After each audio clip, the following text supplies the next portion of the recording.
Какво очаква родените под огнен знак тази седмица? Това е моята Таро астропрогноза. Аз съм Божана. Нека погледнем. Някаква промяна, която сте направили или промяна в обстоятелствата около вас, ще ви покаже мъж, който действа до голяма степен през егото си за собствените си интереси и по някакъв начин ви е вредял, ви отклонява от големите цели в живота ви, от важните неща, от отношенията с семейството, близките.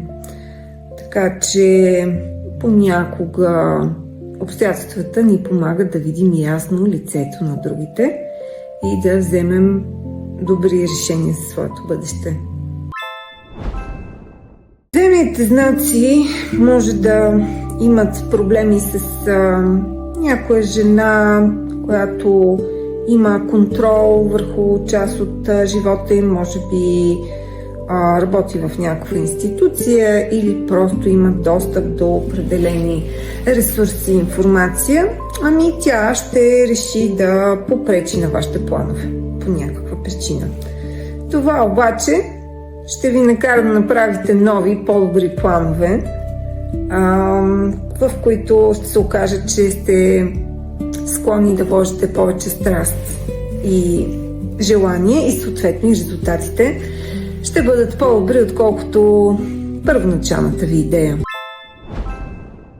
Може би по някакъв начин ще ви конфронтират за това нещо и ще ви накарат да изберете, да не можете вече да съчетавате така добре тези дейности. И добре е да изберете това, което усещате, че ще ви носи повече щастие, повече горите за него, отколкото да търсите по-удобното.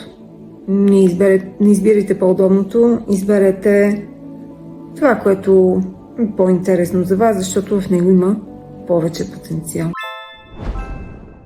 Какво очаква водните знаци тази седмица? Аз съм Божана и това е моята Таро астропрогноза. При вас може би вече не е необходимо толкова да се лутате и да обикаляте и да проверявате на много места всяко нещо или да търсите по няколко варианта.